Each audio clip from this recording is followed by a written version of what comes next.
Olá, você que acompanha o meu canal. Antes da nossa entrevista de hoje, eu quero primeiro te agradecer por estar sempre aqui acompanhando o TV Saudade Entrevista. Agora, se você gostar do nosso trabalho, se você gostar da nossa entrevista, dá um like, faça um comentário, compartilhe as nossas entrevistas, faça perguntas, sim que é possível, eu vou responder. Se souber, eu respondo na hora, se não souber, eu vou buscar a resposta para te dar.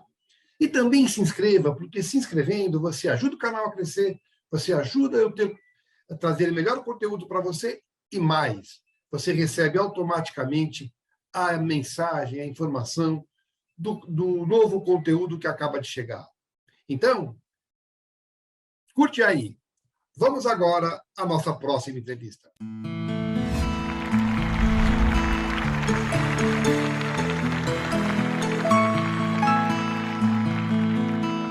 Olá, meu povo, tudo bem? Estou muito feliz revendo um ator que eu trabalhei há muito tempo eu não via. Hoje eu resolvi procurar para entrevistar um ator brasileiro que tem trabalhos em cinema, televisão, uma carreira bastante longa. E eu converso hoje com meu amigo Rony Facchini. Oi, Rony, muito obrigado por você ter aceitado o meu convite, viu? Imagina, somos amigos. A ideia, Rony, é falar da tua carreira, em particular, e da tua visão pessoal sobre a dramaturgia em geral. Bora lá? Bora! Eu sempre gosto de começar as entrevistas pelo começo. E o começo é o seguinte: quando é que foi que você se deparou com arte pela primeira vez? Em que momento, a partir daí, você resolveu que esse seria o teu caminho? E o que você fez? Você foi estudar? Você foi prestar concurso? Como é que foi a história? Eu sou engenheiro formado, né? Sou engenheiro civil. E sou de uma família muito tradicionalista, assim, católica. Graças a Deus, eu enxerguei o problema da igreja bem cedo, saí da igreja antes de 18 anos, e foi uma coisa muito engraçada, que nós somos 4 irmãos. E os 4 saíram exatamente no mesmo momento, sem conversar. Eu não sei que fenômeno foi aquele que os 4 enxergaram que o catolicismo pode ter sido um dos maiores problemas da história da humanidade, né? E as mentiras que as pessoas contam quando pregam, né? O que elas falam e fazem completamente o oposto. Minha mãe, que era uma pessoa inteligentíssima, a minha mãe leu o mundo, mas a minha mãe era uma católica empedernida, estudou em colégio de freira, tomou banho de roupa, coisas absurdas, sabe, assim. E diz ela que foi o período mais feliz da vida dela. Mas nós abandonamos e ela nunca ficou brava conosco por abandonarmos. Que idade você tinha? Você falou 18 anos? 17. 17 para 18. E nunca mais pisei na igreja e acho, assim, problemaço, porque, só para citar, né? Eu gosto desse Papa que está aí, eu acho um homem inteligente, entendeu? Mas ele não está conseguindo transformar nada, ele está dando passos lentíssimos, talvez pela própria coisa da igreja, que é que nem a política brasileira. Ninguém consegue mudar, entendeu?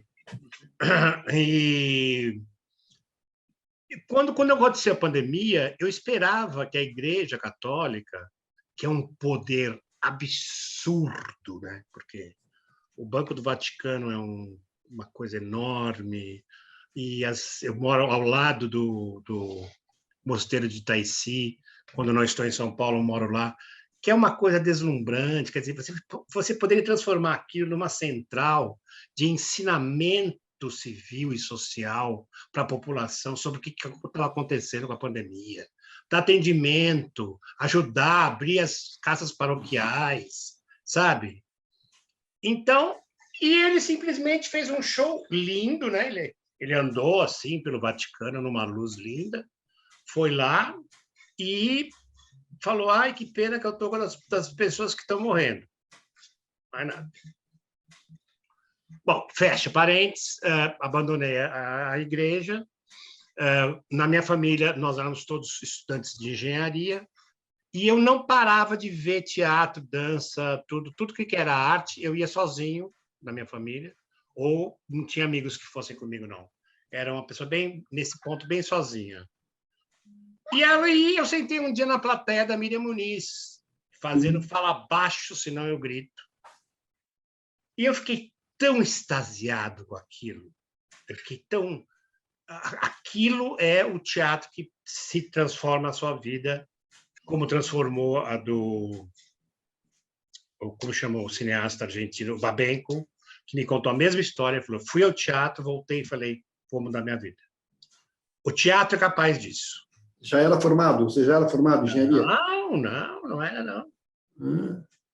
Mas aí eu falei assim, o dia que eu quiser fazer uma coisa que eu goste muito, se Deus me permitir, eu vou atrás de um caminho que nem esse. Porque eu nunca vi uma verdade igual no palco, nem uma energia, nem nada tão assustadoramente arte que nem a interpretação da Miriam Muniz. Ela era extraordinária.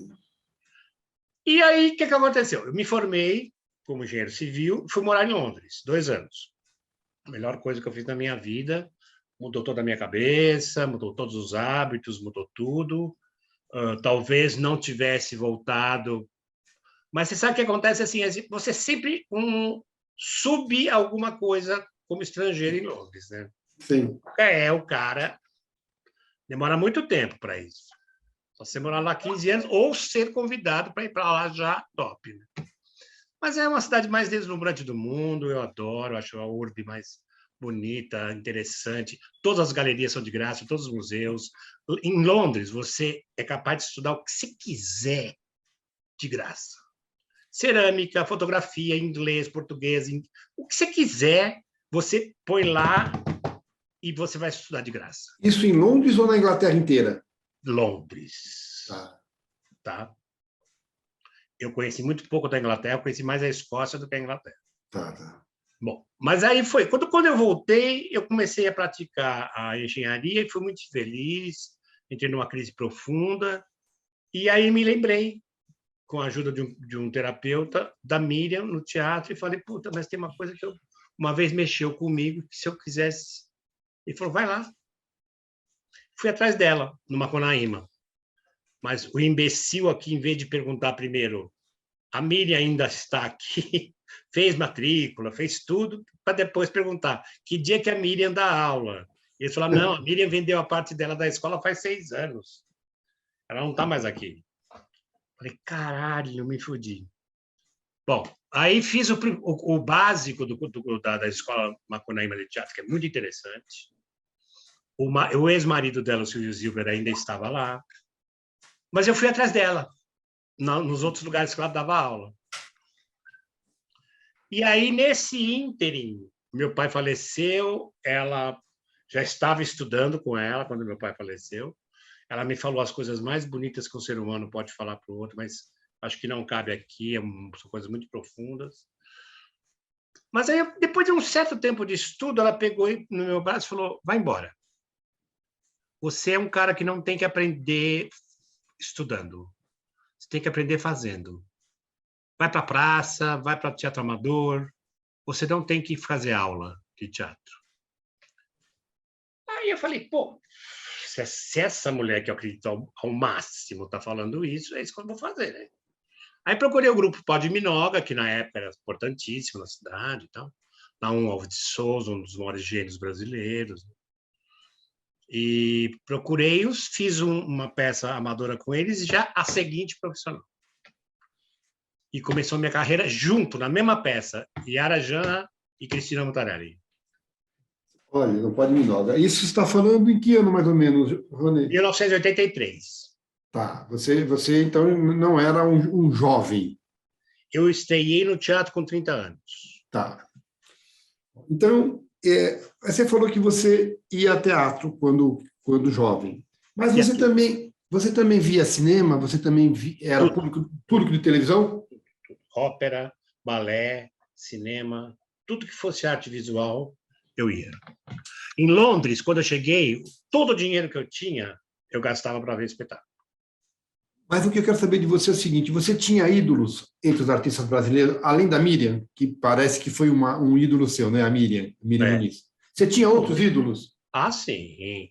Lima Duarte, tinha o Francisco Guarnieri, como chama aquele ator que fazia o Bem Amado, gente? Que era Paulo Gracindo? Paulo Gracindo. Tô falando dos homens agora, né? É. E tinha a Tônia. Olha, depois dessas pessoas eu acabei conhecendo e trabalhando. Tônia Carreiro, a Glória Menezes. É isso que eu quero saber de você. Como é, de repente, se ver trabalhando com quem você era ídolo? Olha, a primeira vez que isso aconteceu... De quem você era, de trabalhar com pessoas de quem você era fã, né? Que eram teus ídolos. Sabe que foi engraçado? Porque como a minha estreia aconteceu um momento mágico na minha estreia profissional, que eu acredito, assim, eu não sou espírita, mas eu acredito que existem fenômenos sobrenaturais. Quando eu fui estrear no Parentes Entre Parentes, que era a obra do Flávio de Souza, do Pó de Minoga, meu pai tinha morrido há 1 ano e eu falei com ele, assim, momentos antes de entrar em cena, eu falei, porra, pai, estou com tanto medo de entrar em cena numa peça profissional, porque eu não tinha tempo, eu não tinha tido estudo para aquilo. Eu fui empurrado numa coisa sem estar muito bem preparado interiormente, não pelos profissionais de fora. As pessoas sempre me fizeram o maior bem. Mas eu dentro estava despreparado, estava fraco, entendeu? E eu brinquei e falei, vem comigo. Falei para o meu pai que estava morto. Bom, aconteceu uma coisa incrível, nunca me esqueço. Eu entrei em cena e me senti em casa. Eu nunca me esqueço dessa sensação, assim, falando, o meu lugar é aqui mesmo. É em cima de um palco.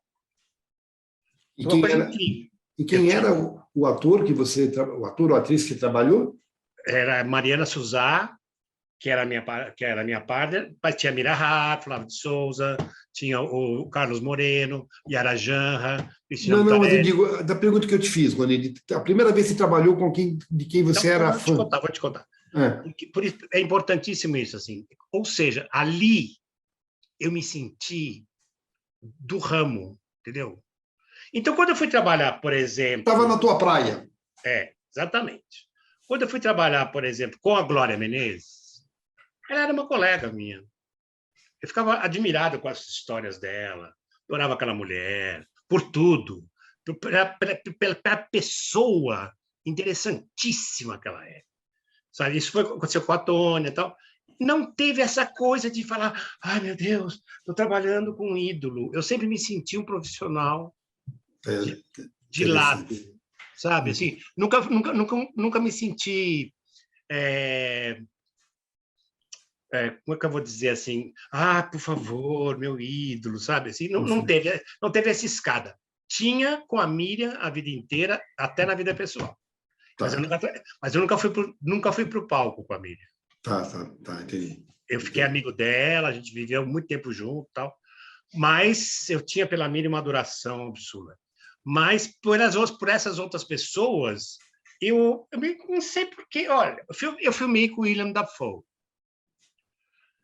E todo mundo tirando foto, todo mundo enlouquecido. Eu falava, ele é maravilhoso, ele é deslumbrante, esse cara. Mas olhem os atores brasileiros, gente. Uhum. Olha os atores brasileiros, que vocês não fazem isso. O que tem nesse país de ator maravilhoso, sabe? Ari França, Gustavo Machado, o Miranda. Nossa, Miranda é Newton Bicudo, sabe? São pessoas assim, são gênios. William Dafoe também é. Só que por ser americano, chega aqui, as pessoas ficam, sabe? Tinha um ator brasileiro, basicamente de teatro, que eu era fã, que era o Fran Carlos. Fran Carlos Reis, deslumbrante. E esse era de teatro. De teatro. O espírito dele morava no teatro. Agora, Rony, diz uma coisa. Você é de uma geração, veja só, você é de uma geração em que havia preconceito. Você falou que são 4 irmãos, você é o 1, 2, o 3, o 4? 4. Tá. Então, você era o mais novo e foi o que saiu da igreja primeiro. Eu quero saber de você o seguinte, a tua geração enfrentava preconceito, o ator era uma profissão meio maldita, né? Meio amaldiçoada. Você enfrentou resistência por parte dos seus pais? Você disse que teu pai morreu no meio do caminho, mas a tua mãe, teus parentes, seus irmãos, como é que viram No isso? começo, quando contei, como eu já estava formado em engenharia, isso deu uma apaziguada, sabe? Mas quando eu voltei de Londres e falei, eu vou fazer teatro, eles ficaram chocados, mas eu não perguntei nada, eu só contei. E perguntei, falei para minha mãe, você vai me ver? Ela falou, não, não vou. Aí eu falei para o meu pai, você vai? Ele falou, eu vou, né? Você vai fazer, eu vou. É. Quando eu estreiei nesse dia que eu estou contando que eu falei com meu pai vir comigo, minha mãe estava na plateia, lógico. Papo de mãe que não vou te ver não existe, né? Ela aplaudia assim de pé, com a mão para cima. E aconteceu a coisa mais linda do mundo, porque ela e a minha irmã vieram me dizer que na hora que eu entrei em cena, eu parecia meu pai, que eu nunca apareci com ele. Olha que engraçado. Ele veio, cara. Olha que engraçado. Então, isso é legal. Agora, é uma profissão de muita instabilidade. É uma péssima profissão. Até hoje, não sei, Não, vamos deixar claro uma coisa. É divina, você não pode viver sem ela. Quem for ator está fudido, porque vai ser guerrilheiro o resto da vida. Tem uma parcela de atores que consegue viver muito bem. Isso é verdade. Está mudando, porque é o fim da Rede Globo. Quem era da Globo vivia muito bem. Mas nós, de teatro, mesmo com sucesso, nós sempre fomos guerrilheiros. Sim, exatamente, é isso que eu quero saber. São 40 anos de profissão, de uma profissão instável, de estudo que você está falando. A pergunta é, você pensou em desistir em algum momento, a partir do momento que você se encontrou? Milhares de vezes, e tive 2 grandes depressões por causa da profissão. Grandes depressões. Assim, porque eu falava, meu Deus do céu, eu poderia ser uma pessoa que não tivesse essa necessidade absurda de ser um ator e viver uma vida normal, ganhando bem como engenheiro e, sei lá, eu nunca me conformei com o fato, e isso não vem desse momento pior da sociedade brasileira que nós estamos passando, porque nunca teve pior que agora, nas mãos desse assassino horroroso. Mas não vem de hoje. Não vem de hoje. Porque quando o Lula falou lá atrás, eu não gosto de teatro, eu tenho preguiça. O Lula. Um presidente do país não pode falar isso. Ele pode achar isso. Ele tem todo direito, né? Ele não pode falar. Ele não pode falar que não gosta de ler livro, que ele tem preguiça. Sabe? São coisas que tem certas coisas que um ídolo maior de um país não pode falar, sabe? Tomara que ele venha aí, tomara que seja ele, tudo, vamos lidar com o menos pior. Mas não é de hoje, inclusive, assim, o grande cara que eu acredito que foi o Fernando Henrique Cardoso, que era professor da Sorbonne, ele foi professor dentro da Sorbonne de sociologia. Este homem mudou a política econômica brasileira. Nós paramos de ter inflação por causa dele, mas ele não mexeu o mínimo na educação. E a mulher dele, que era a mulher mais genial que eu conheci na minha vida, tinha um programa sobre educação que era fantástico, que chamava Criança Escola. Que a criança que fosse à escola e passasse o dia inteiro alfabetizada, com uniforme, comendo as refeições, voltava para casa e ganhava a cesta básica. E não tinha dinheiro envolvido. Agora, diz uma coisa. Bom, enfim, mas você em algum momento chegou a exercer alguma atividade paralela ou não? Tentei, né? Tentei várias vezes. Não, desistiu, era infeliz. Não, primeira coisa, assim, eu tenho uma péssima assim, característica. Eu não tenho paciência nenhuma de ensinar. Tá. Então, eu fui tentar ser professor, fui expulso da escola do teatro. Uma vergonha. Eu não sou assim, eu sou uma pessoa que, assim, talvez pela minha capacidade, me falou, me ensinou, eu aprendi, entendeu? Tem tempo, precisa, não é isso, não sou um gênio. Uhum. Mas aquela pessoa que demora 7 meses para aprender uma coisa, eu não tenho essa capacidade de ensinar. como muitos amigos meus têm, entendeu? Então, Uma característica, uma é uma característica. questão característica. Então, professor de teatro, paf. Aí eu fui trabalhar com vinho. Vinho Vinhos. é uma paixão, é uma paixão. É uma paixão absoluta, mas as pessoas são muito chatas, viu? No universo do vinho. Muito chatas. Porque elas começam a fazer uma coisa, como esse país não produz vinho, quer dizer, tem uma pequena produção, até ainda mais hoje, interessante, já está começando a melhorar muito, né? Mas para a grandeza do Brasil, não é a bebida do povo, certo? Uhum. Como é na França, como é na Itália, como é nesses outros países. As pessoas são muito metidas, elas são assim, elas querem, sabe? Ah, eu cheirei um vinho que tinha cheiro de maçaneta importada. Ah, vai se foder, né? Bom, de qualquer maneira, o que eu quero saber de você é o seguinte: ainda que você não tenha começado jovem, você começou há 40 anos. Tá? Foi. Eu tenho a impressão que o ator, o jovem ator de 40 anos atrás, tinha uma relação diferente com a carreira e com a expectativa de carreira do que o jovem de hoje. Eu estou errado? Não, pelo seguinte, principalmente, o teatro, mesmo sendo guerrilha, ele era de terça a domingo e você não dependia de ninguém para fazer o teatro que você quisesse. Se você falasse assim, queremos fazer tal peça, você entrava em contato com o autor estrangeiro ou brasileiro, esse autor te dava o direito, você se reunia com o grupo que você queria fazer o teatro, produzia, às vezes até entrando no banco na cara dura de pedir um empréstimo para produzir o teatro que você queria fazer, e aí você ia, com a temporada, você ia pagando e você ia tirando dali o seu sustento ruim. Mas você ia as pessoas se sustentavam do teatro de terça a domingo. Você sabe que o Juca de Oliveira, que é uma pessoa a quem eu respeito absurdamente, ele tem uma tese de que a Lei Rouanet é que criou essa coisa de afastar o público, porque os produtores se acomodaram. Você discorda? Discordo porque, assim, o que afastou o público é uma cultura muito maior brasileira que está ligada à televisão. A televisão brasileira foi, durante muito tempo, uma televisão de primeiríssima guarda, assim, essa televisão popular, né? A que cria...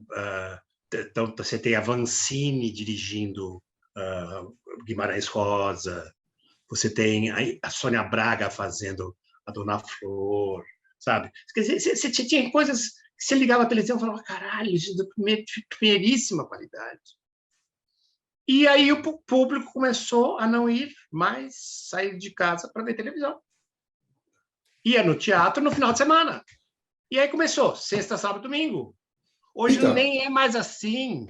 mas o que eu quero saber de você é o seguinte: esse impacto que você teve com a Miriam Muniz, eu acho que o jovem ator hoje não tem com ator nenhum. Ou você acha que eu estou errado?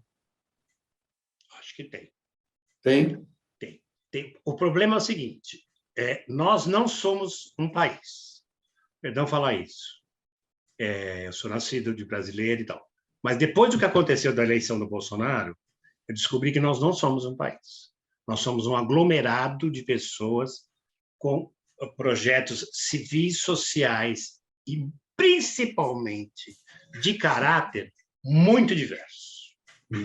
É um país enorme, que tem a riqueza embaixo da sola do sapato enorme, mas o caráter deste povo que se diz brasileiro não existe. Não existe um caráter, sabe? Existem vários caráteres. E está acontecendo agora uma coisa que sempre aconteceu, que é a seguinte: a arte não faz parte disso. Quando você chega, por exemplo, num país em que a arte, todo mundo sabe o que vai sobrar da história. Vai sobrar os fatos, né, contados, políticos também, claro, e a arte. Não sobra mais nada. Vai sobrar os quadros, as fotografias, os filmes, os livros, principalmente os livros, que hoje em dia são e-books, né? Hum. É o que vai sobrar, é o que vai contar a nossa história. Mais nada. Sim, sim. Então, todo mundo sabe disso.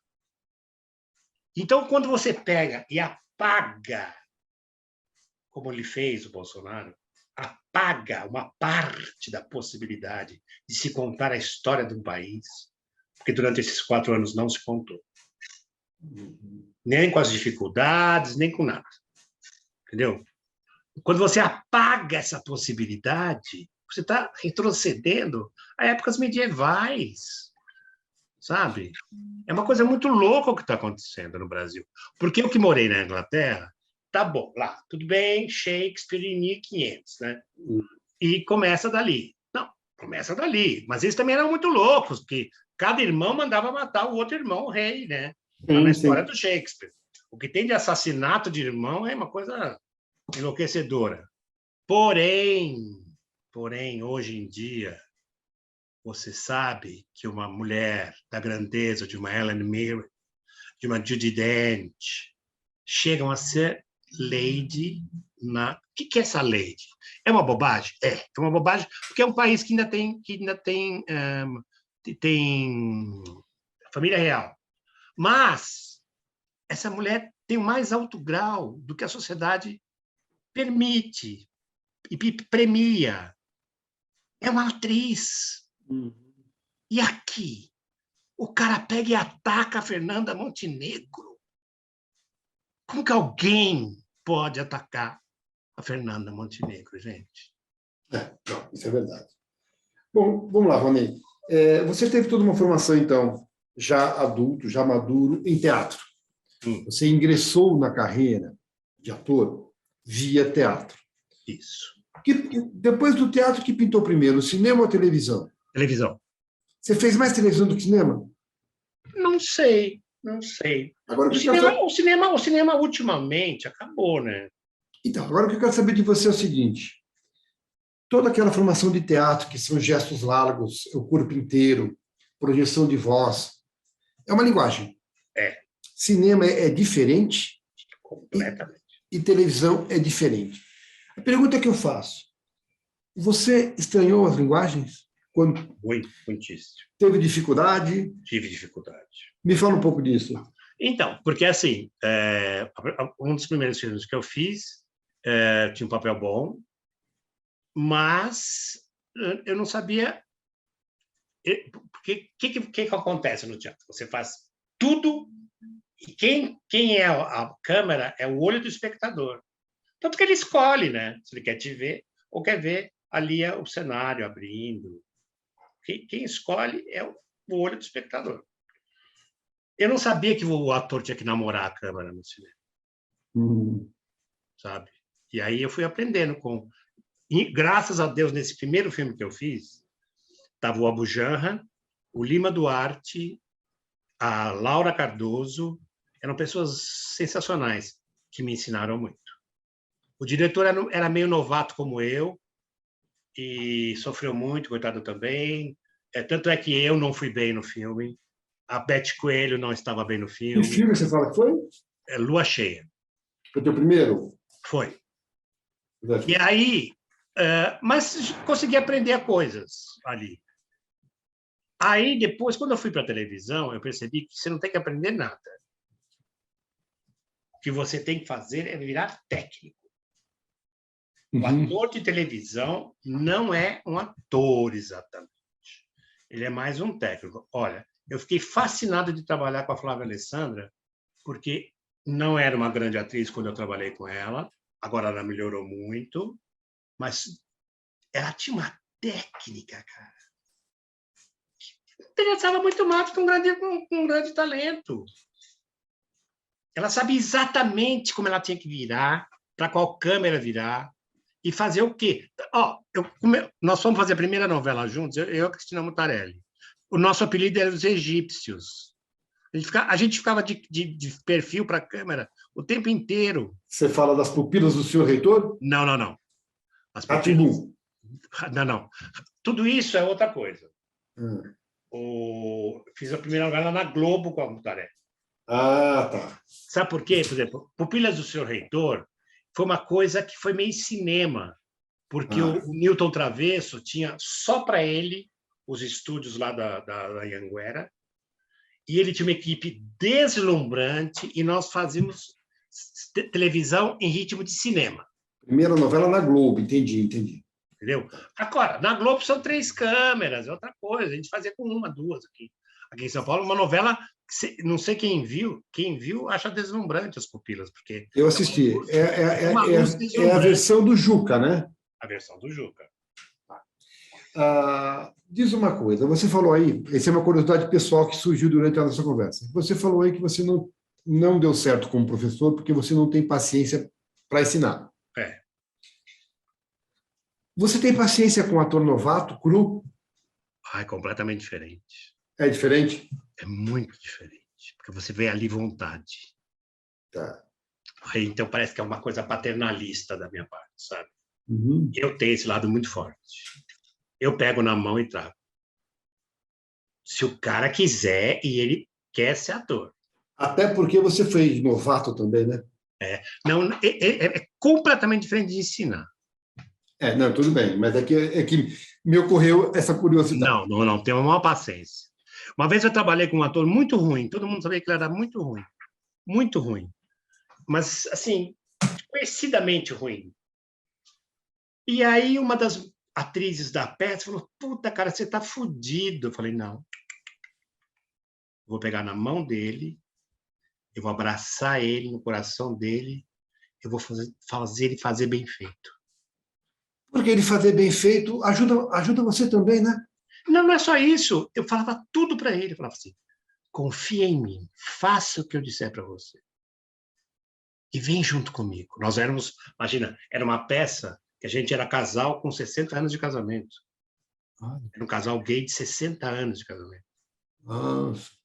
Então, daí eu fiz isso, sabe? E com prazer e com amor. E ficou sensacional. Rodney, você lembra de todos os nomes dos personagens? Como é que é isso? Não? A minha memória... Por exemplo, se eu te falar a novela, você não vai saber o nome do personagem. Nem se eu te disser o personagem, você não vai saber o nome da novela. Não, o nome da novela, acho que sim. Se eu te disser, por exemplo, Malaquias. O Malaquias foi da Pupilas. Boa tarde, dona Teresa. O senhor não toma jeito. De volta. O senhor João da Esquina não está, não é? Para a sua sorte saiu. Mas não vai demorar. Eu vim até aqui saber como a senhora tem passado. Para que toda essa preocupação? A vidinha de sempre. Aqui na aldeia a vida não muda muito, não é verdade? Mas a senhora, dona Teresa, a senhora é uma mulher para a cidade grande. O senhor acha? Sempre achei. Por que diz isso? Ora, tem pessoas que têm mais finura que as outras, não é verdade? O senhor acha que eu sou uma mulher fina? Talvez uma das mais finas de todo o Minho. O Leon. Leon Einstein. Será que foi do Direito de Nascer? Não. Pérola Negra. Pérola Negra. No Direito de Nascer, eu não tenho aqui, eu acho, Direito de Nascer, peraí. Direito de Nascer. Você fez qual versão? Você fez a versão do SBT. Do SBT, que era... Não tenho aqui. Engraçado que eu não tenho aqui. Então, você esquece o nome dos personagens. Eu esqueço, sabe por quê? Primeiro, assim, é uma coisa que acontecia muito antes de eu ser ator. Eu tenho problema seríssimo com nomes. Agora, para decorar texto. Não tem. Mas, assim, eu antes até de ser ator, as pessoas me apresentavam as pessoas, e aí a segunda vez que eu conheci, quando eu voltava a falar, você me ligou agora, você falou, é o Américo. Eu falava, Américo. Aí falei Bregópera. Tem que ligar com alguma coisa. Mas isso é muito antes. Nome não é uma coisa que eu associo facilmente. Tá. Agora, emoções, fatos. É disso que eu quero falar agora com você, de composição. Antes, eu quero saber de você o seguinte: de qual linha você é? Você fala a personagem ou o personagem? O personagem. Você é um ator que tem pudor em pedir papel, em pedir trabalho? Tem. Mas você acha errado pedir De trabalho? jeito nenhum. Você acha que é uma questão sua? Acho que o defeito é meu. Tá, tá. Porque se eu sou um guerrilheiro, eu tenho que lutar com todas as armas. Perfeito. Mas eu fui um cara um pouco mimado, sabe? Minha família me pagou minha faculdade, me mandou para Londres. Então, eu tenho esses pudores, assim. Eu nunca liguei para uma pessoa e falei, escuta, eu gostaria de fazer essa peça ou novela. Isso te atrapalhou? Muito. Vamos falar de construção, René. Que tipo de ator você é? É aquele que constrói o personagem de dentro para fora, a partir do emocional, a partir do psicológico? Ou você pensa primeiro na visagem, na aparência, na expressão corporal, de fora para dentro? Como é que é o teu processo, principalmente? Eu tenho que te falar que eu dividi isso em duas fases. Uhum. Antes de trabalhar com a Miriam, eu era um ator bastante brechtiano, assim. Eu era, principalmente como comediante, você pode ser assim. Você faz as pessoas rirem sem se emocionar. Né? Tá. Então, você fica na sua, constrói aqui fora tudo, né? Gestos, falas, inteligência, e faz o resultado. Na comédia, isso é mais possível. Nem todas, mas é mais possível. E aí eu fui fazer um trabalho com a Miriam sobre Brecht, em Campo Grande. A gente se internou numa fazenda, ficou 40 dias trabalhando. E ela me ensinou que eu era metade de um ator só. Porque eu nunca tinha feito um trabalho por dentro. Mas justamente num Brecht, que é o cara que proíbe, né? O Brecht acha que você tem que passar uma mensagem. Entendeu? Tem que pegar e falar para aqueles camponeses, vão lá, luta na Revolução. Né? E a Miriam me ensinou. Nós passamos umas 7 horas um dia numa sessão, só eu e ela, até ela conseguir isso de mim. E aí nós acabamos chorando muito. Tudo. E eu entendi o que era fazer um trabalho por dentro. E hoje todo o trabalho é como compor música e letra ao mesmo tempo? Não. Se não precisar, não uso. Porque é muito sofrido. Sabe por quê? Por exemplo, você vai fazer uma série. Esse ano eu já fiz 5 séries de televisão. Então, eu fiz uma série super gostosa. Fala os nomes delas. Bugados, lá na Globoplay. E aí, assim, é um personagem que era o próprio, assim, estereótipo de um papel cômico. Não precisava usar essa coisa de sentir o personagem e tal. Eu tinha que compô-lo de uma maneira que ele obedecesse ao que estava escrito, entendeu?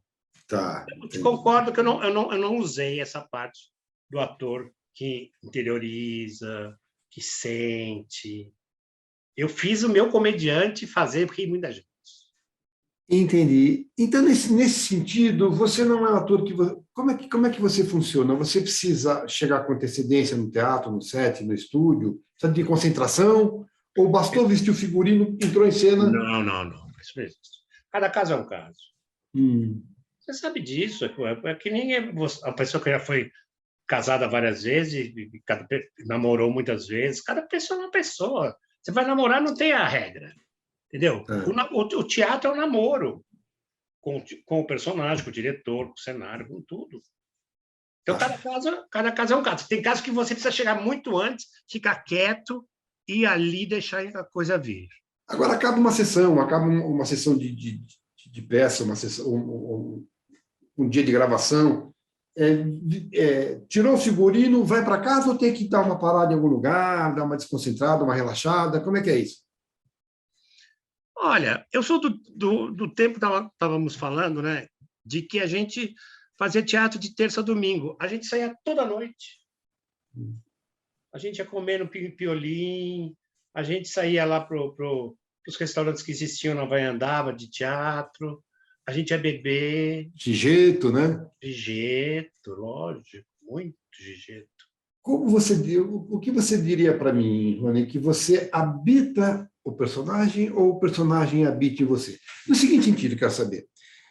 Durante o trabalho, você convive com os personagens, não assim que você incorpora eles 24 horas por dia, mas eles que dão toque, você está lavando o teu carro, você está passeando de carro, lavando uma louça, tomando banho, vê alguma coisa na rua, eles te dão toque.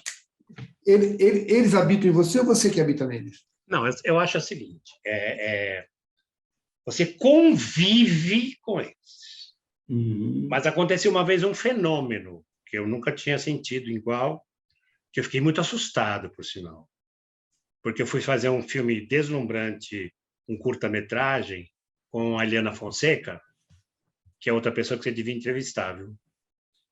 Do Ratinho. Tá.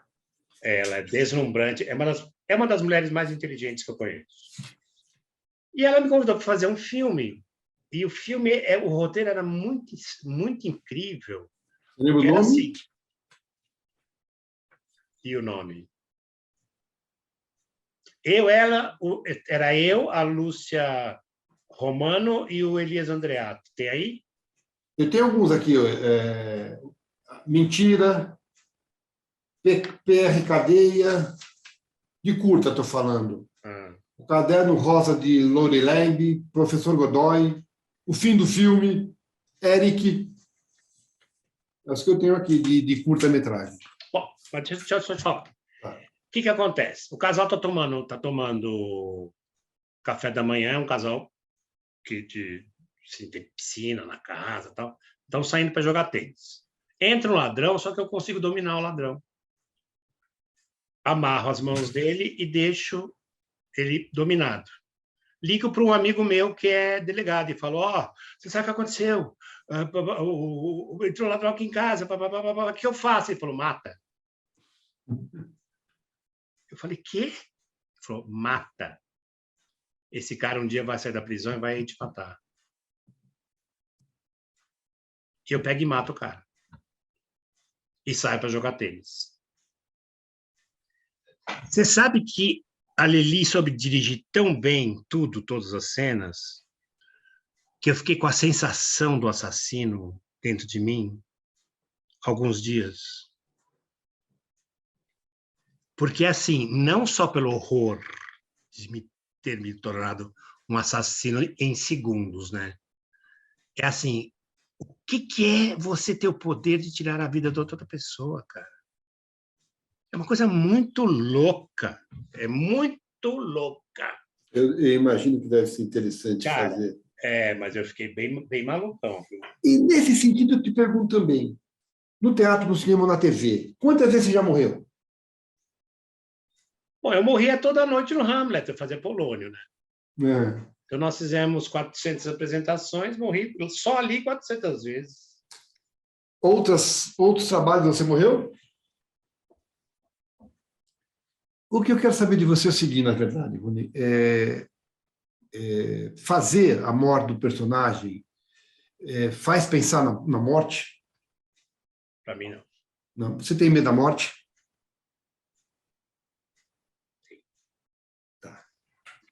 Não tenho um grande medo, mas eu tenho medo da morte. Eu acho que viver é o que nos é dado de presente. A morte não é um presente. A morte é o fim do presente, né? Entendi. Há algum personagem que você aceitou fazer e se arrependeu? E o contrário, há algum personagem que você recusou por qualquer motivo e se arrependeu? Nossa! Quando a gente acabou de fazer uma peça de um grande sucesso, mas um grande sucesso, chamava Almanac Brasil. A gente ficou 4 anos em cartaz, era um... Gerson de Abreu? Gerson de Abreu, Ellen Helene, Rosi Campos, né? Entrevistei a Rosi também. Então, nós ficamos 4 anos em cartaz. Olha como o teatro era diferente, cara. O barulho que vinha da plateia quando a gente acabava a peça era de final de jogo ganho. Assim. Eu assisti esse espetáculo. Cara, e aí a gente ficou meio mexido com aquele sucesso. Tentamos viajar ao Brasil, um fracasso absoluto a viagem. Porque nós não sabíamos que as pessoas de fora de São Paulo só iam ao teatro para ver gente de televisão. Não tinha nenhum de nós tinha sucesso na televisão ainda. A Rosi começou a fazer a primeira novela dela em seguida do nossa peça. Talvez o Gerson tivesse feito alguma coisinha já, né? Mas não existe, a TV Cultura não existe. Tá. A TV Cultura é aqui em São Paulo e um pouquinho no Rio. Ela não existe na Bahia. Tá, é verdade, é isso. A TV Cultura é paulistana e um pouco carioca. Mas só isso, imagina, o Gerson já tinha feito muito sucesso. Ele fez X-Tudo. Ele teve o programa dele na TV Record. Era um grande ator e uma grande figura, né? A pessoa mais maravilhosa do mundo, uma voz do outro mundo. Éramos amicíssimos, nós éramos irmãos. Mas ele morreu na miséria e com 212 quilos, né? E teve que ser retirado pelo telhado, assim, da casa. Mas você estava respondendo a minha pergunta e eu te cortei, desculpa. E recusaram essa tarefa. No trabalho seguinte, eles convidaram o Gabriel Vilela para fazer a direção do trabalho. E aí eu fui conversar com o Gabriel, eu não gostei muito da proposta do espetáculo, sabe? Falei, não, acho que não vou fazer, não. Fizeram um trabalho deslumbrante chamado Assim É Se Lhe Parece. Não, é mentira. Você vai ver o que você vai ver. Que era dentro de um ônibus. Era uma coisa genial. Quando eu sentei na estreia para ver, eu falei, mas você é uma besta quadrada mesmo. Você lembra quem fez o personagem que você ia fazer? Não fez, não tinha isso. Tá. As pessoas foram conforme elas eram convidadas. Tá. O Gomes Ferreira foi o cara que me substituiu por número de homens, né? Tá. Tinha 3 homens e 3 mulheres. E ele me substituiu, mas ele não fez o que eu ia fazer. Era assim. Cada um ia fazer a sua coisa.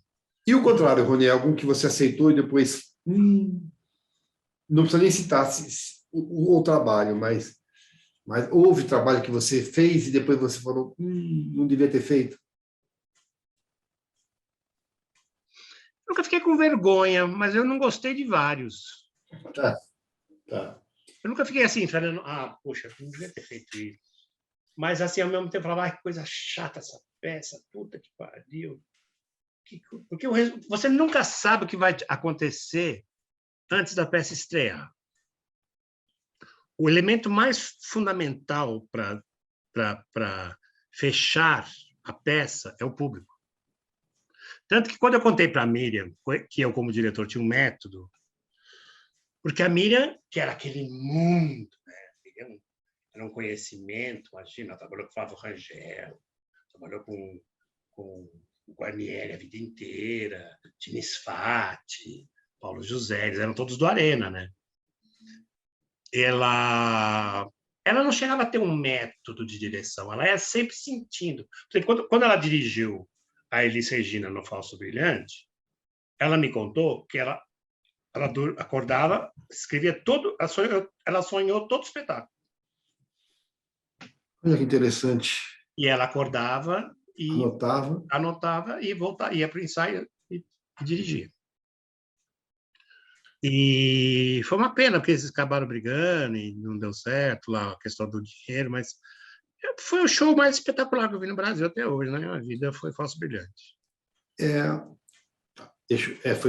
Foi um sucesso terrível, né? Todo ator, estou falando de audiovisual agora, tá? Todo ator, e você tem, sei lá, 40 e poucos anos de carreira já, né? Tem um personagem marcante que o público lembra, este foi o Ronen Facchini que fez. Qual que você apontaria Uma carreira longa, às vezes há mais de um, né? Quais seriam os dois que você apontaria no audiovisual? É o pai do Rá-Tim-Bum. Mas o que é isso? É com essa roupa que as crianças vão dormir? Ah, Orlando, eu não pedi que você mandasse eles pro banho depois que vestissem o pijama. Mas ainda é cedo. É cedo? É. O que vocês estão vendo? Rá-Tim-Bum. É, mas acabou de acabar. Ah, que pena. Ah, mas amanhã tem mais. Que eu acho que é o... Porque, assim, primeiro, por causa do orgulho que a gente tem de ter feito o Rá-Tim-Bum, porque aonde o Rá-Tim-Bum foi, ele ganhou todos os prêmios de todos os festivais de televisão. Esse você lembra o nome? Manuel. Rá-Tim-Bum? Não é Luiz Silva, não? Não. Tá. E o outro? E o outro, eu fiz uma série para a Globo, que quando eu comecei a fazer, fez tanto sucesso, chama Macho Man, a série.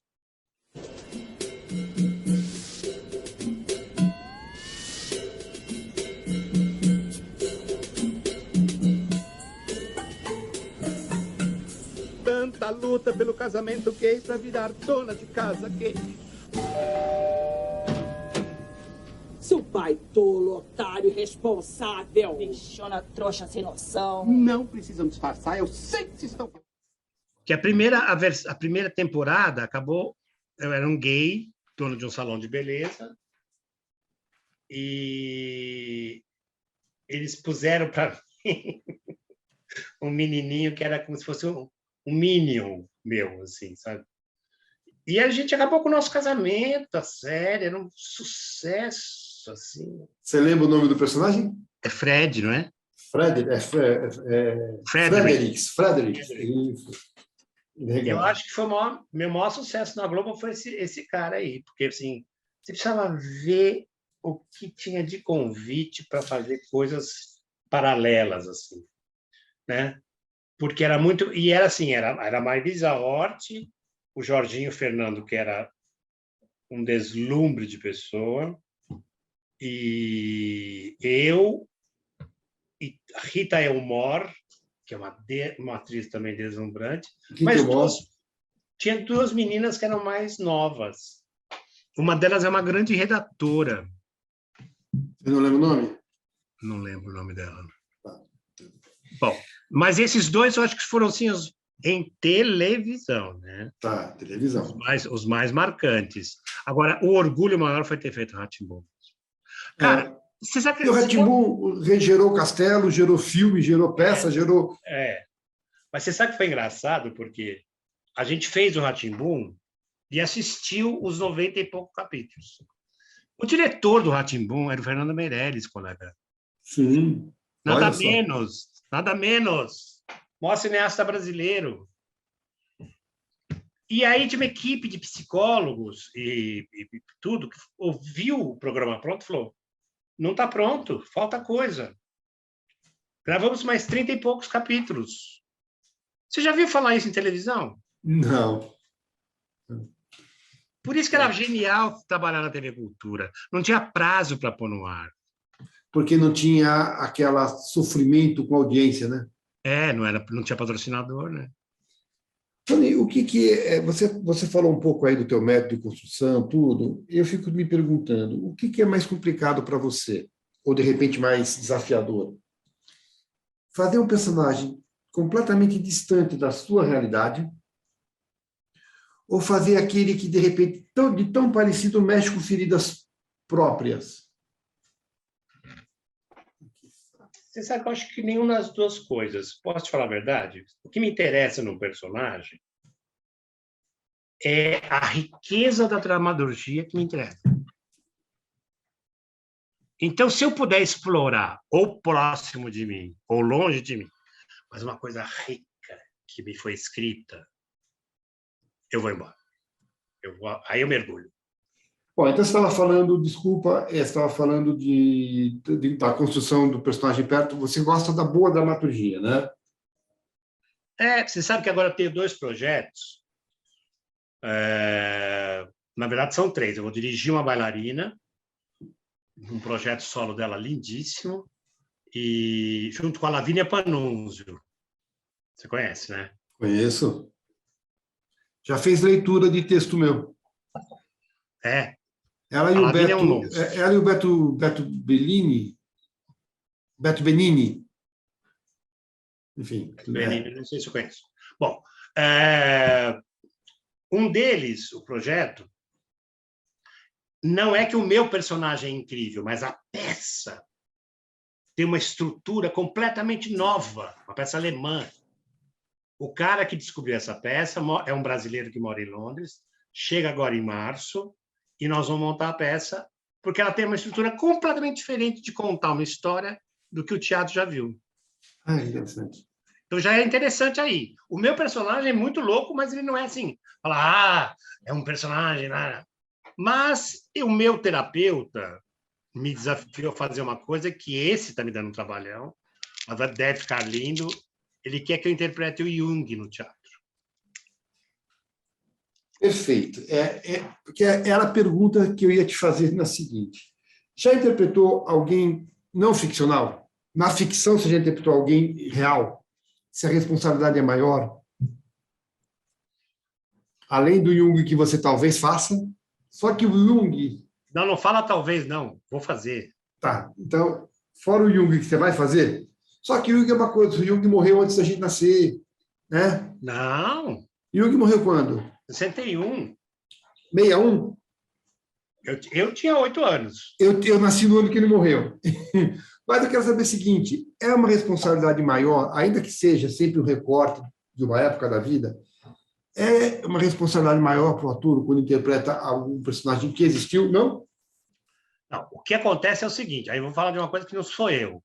Por exemplo, o Jung, ele era um psicoanalista, um inventor de milhares de facetas da psicanálise pós-Freud, né? O Freud ia numa linha. E quando o Jung enxergou que tinha que explorar outras milhares de linhas, eles até se separaram. Rompeu com Freud. Rompeu com Freud.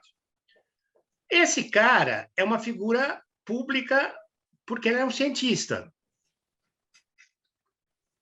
Ele não tem uma característica pessoal que eu tenha que chegar nela, entendeu? Se eu der o recado de que o Jung foi esse gênio, foi um gênio absoluto, e maluco, teve depressão, era um homem completo, era um homem verdadeiro, sabe?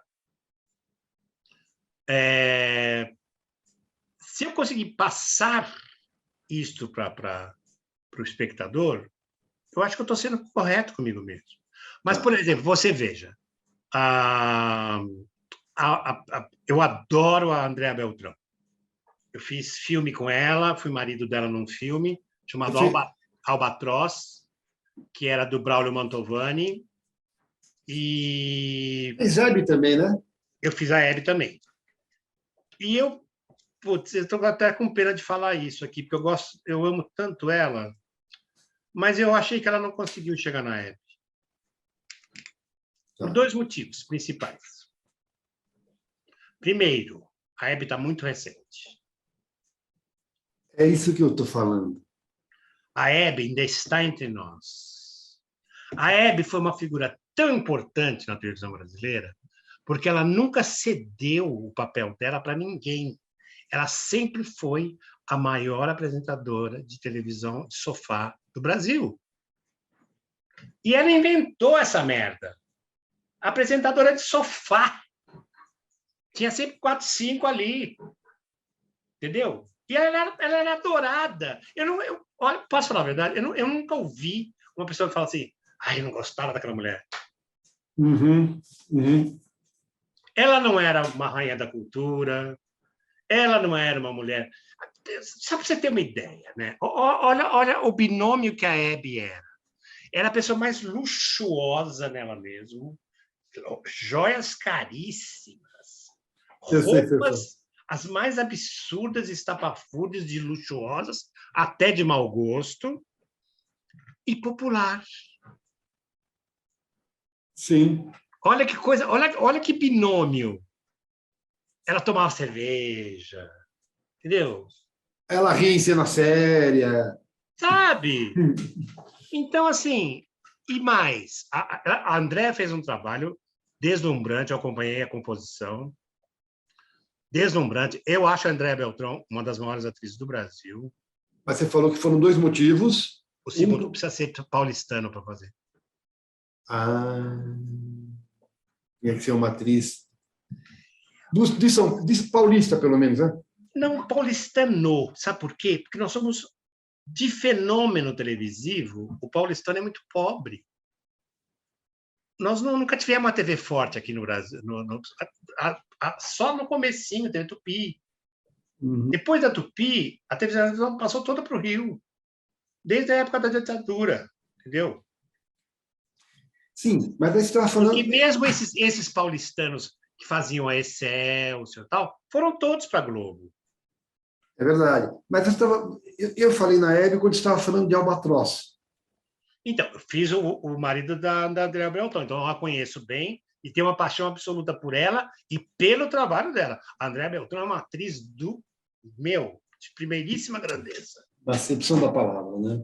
Mas você sabe o que acontece? Ele é uma carioca. O paulistano, é que nem você fala assim, né? Eu sempre brinco de imitar os cariocas, né? São culturas diferentes. Essa é uma cidade aqui que funciona, as pessoas são mais comportadas, tudo em São Paulo é diferente do Rio de Janeiro, tudo. Sabe? Você chega na farmácia no Rio de Janeiro, compra umas coisas lá, dá R$16,80. Você dá 20 pau, a moça do caixa fala assim, não tem mais troco? Que caralho que você quer mais que 20? Estou te dando 20, pô. Não tem 16,80? Entendeu? É uma outra cultura. Ele não está fazendo de maldade. Sim, eu entendo como é que é isso. É o dia a dia deles que é assim, entendeu? É que nem eu acho, por exemplo, assim, você para fazer, o dia que forem fazer a vida da Gal Costa, vai ter que ser uma baiana. Ou ter vivido muito tempo na Bahia, né? Precisa ter. Você pega as entrevistas da Gal Costa, de quem eu sou absolutamente apaixonado, assim, é um jeito de viver a vida diferente. Então, por exemplo, você, segundo essa tua lógica, você acha que se alguém for fazer o Mazzaropi, tem que ser caipira de São Paulo? Vai melhor. Olha que barato, que barato. Vai melhor. Não, eu não estou dizendo que não possa ser bom. Não, eu entendi. Como Andréa Beltrão, você falou que fez um trabalho deslumbrante. Deslumbrante. Mas não chegou na Hebe por causa... Primeiro, mas a culpa maior não foi dela. A culpa maior é que está cedo para falar da Hebe. Já não é o caso de Elis, que a outra Andréa fez muito bem, né? A outra Andréa fez muito bem, mas você vai me desculpar, eu acho feio aquilo que eles fizeram. Não se põe um personagem e na hora de cantar a voz da própria cantora. Eu não acho isso bom. Sabe? Porque Elis foi um cume no quem é que ia cantar como Elis, né? Mas você foi ver o espetáculo de teatro? Com a mesma atriz? Não, com a Laila Garim. Com quem? Se chama Laila Garim. Conheço a Laila, não fui. Ela fazia o Elis Regina, cara. Ela não imitava. Entendi. E ela tinha a voz forte igual a da Elis. Não é a voz da Elis. Mas você ficava... eu sou fã da Elis Regina desde os 11 anos de idade. Eu fui ver Filho da Bossa no Teatro Paramão e ela passou a mão no meu rosto. Eu fiquei sem lavar 3 dias. Eu era enlouquecido pela Elis Regina, entendeu? E quando eu vi o espetáculo no teatro, era uma coisa deslumbrante, porque ela fez um personagem, Elis Regina. Você conhece o Eduardo Martini? Sim. Você foi ver o Clô? Ainda não. Vá. Ele é um puta ator, né? Há momentos em que eu via o Clodovil. Aliás, muitos momentos eu vi o Clodovil. Falei isso para ele. Bom, deixa eu te falar uma coisa. Quando você está no trabalho, seja no teatro, no cinema, na televisão, são vários meses. Ensaio, gravação, sessões.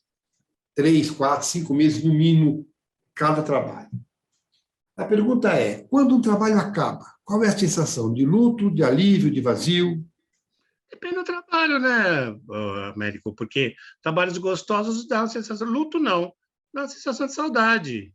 Mas, assim, tem muito... Por exemplo, atualmente, eu tenho feito muita série, sabe, na televisão. E ninguém vê. Eu fiz as 3 temporadas da série da Bruna Lombardi no HBO, no HBO.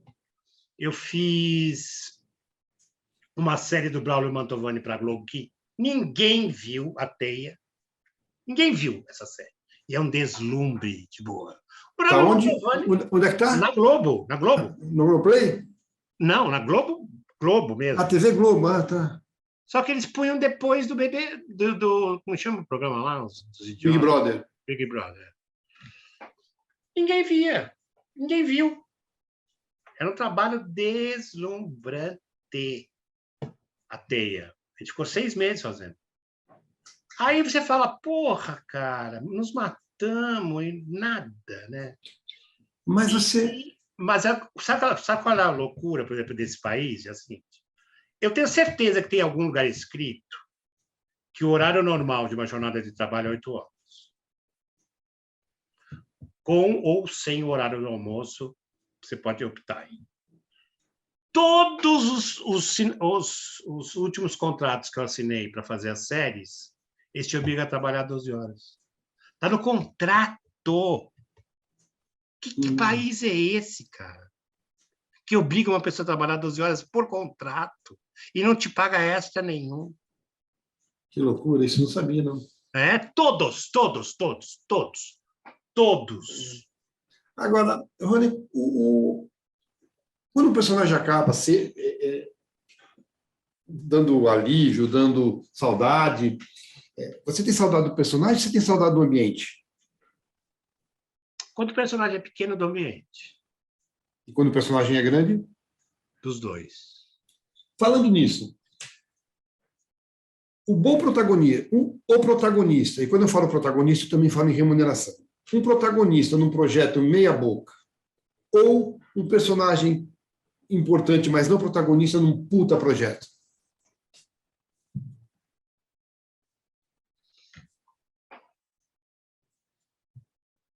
Eu só fui protagonista no teatro. Eu nunca fui protagonista nem em televisão. Mas é um protagonista, né? É. Não faço questão de ser protagonista, não. Acho que alternativa B. Um bom projeto. O projeto vale mais. Agora, voltando a falar dessa coisa dos personagens, você guarda alguma coisa deles, algum souvenir, ou para qual gaveta da tua emoção eles vão, ou eles simplesmente fazem parte do passado e você esquece deles? Olha, eu sou aquariano da mais genuína qualidade de aquariano. Eu tenho o maior orgulho de ser aquariano. Eu acho ser aquariano do caralho. E eu não me importo com o que acabou de acontecer, nem... Para mim, a vida está pela frente e vamos nessa. Olha, o que você acha que é preciso, fundamentalmente, para que um artista dê certo? O dom, o talento, a vocação, um pouco disso tudo. O que é mais importante desses 3? Ou o carisma? Artista que você diz é ator?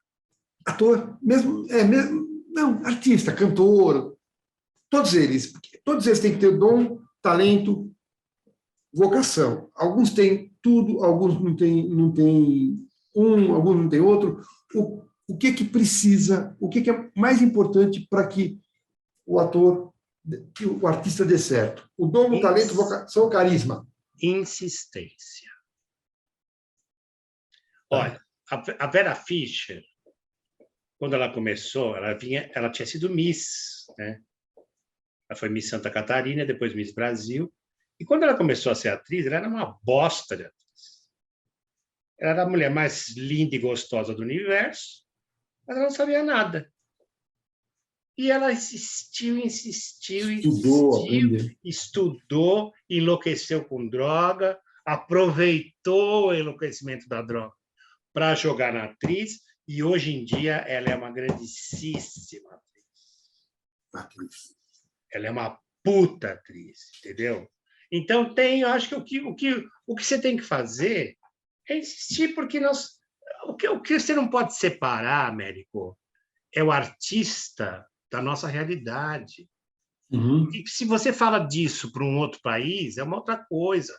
Quando eu fui na Rússia, que eu vi que as filas para ver teatro estavam voltas no quarteirão, e que as pessoas vão ver a mesma peça 20, 30 vezes, levando flores para o ator que ela mais gosta, porque lá a televisão não tem valor nenhum, lá é o teatro.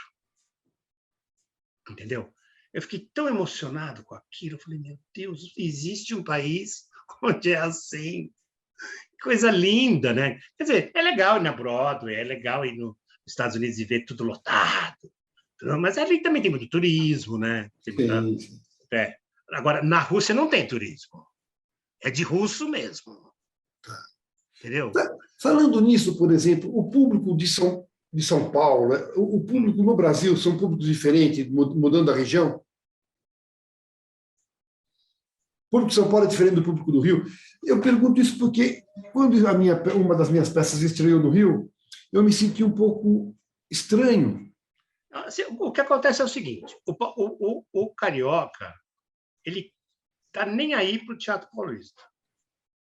Nós adoramos as coisas boas do Rio de Janeiro, né? Os grupos bons, se produz teatro de primeiríssima qualidade no Rio de Janeiro. Né? Primeiríssima qualidade. Sim. Então, nós corremos para ver. E eu falei isso com uma atriz daquela grupo que era do Henrique Dias, como chamava aquele grupo? Genial, gente. Companhia de Teatro. Tá. E ela falou, a gente tem uma vergonha, Rony, de vir para São Paulo, porque a gente chega aqui, vocês tratam a gente de uma maneira tão sensacional. Todos os atores vêm nos ver. A gente tem plateia cheia toda noite e tal. E eu sei que quando vocês vão para o Rio é uma miséria, uma desgraça. Não vai... você vê, eu fiz Hamlet com o Tiago Lacerda, que é um super estrela da Globo, né? E é carioca, reside lá no Rio, né? Isso. A gente teve uma média de 600 pessoas no Tuca, na temporada aqui, que o Tuca tem 700 e poucos lugares, quer dizer, praticamente lotado. Né? No novo Tuca? O Tucão. O novo? É. Tá. E nós tivemos essa média de público. De público. E ele só falava em ir para o Rio. Falava, eu preciso mostrar esse espetáculo no Rio. Ele estava bem. Ele é a pessoa menos indicada para fazer Hamlet que existe, porque ele é enorme. É um homem grandão, lindo, né?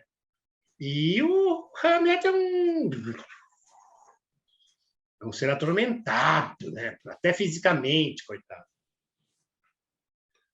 E quando nós chegamos no Rio, foi um fracasso tão absoluto. A gente tinha 200 pessoas praticamente de convite, numa sala de 600. Engraçado, né? Então, quer dizer, aí você fala, mas por quê? Porque foi feito em São Paulo, o espetáculo, será que é por isso? A gente não sabe. Eu nunca fiz sucesso no Rio. Nunca. Posso ter feito assim 5 anos de sucesso em São Paulo. Vai para o Rio.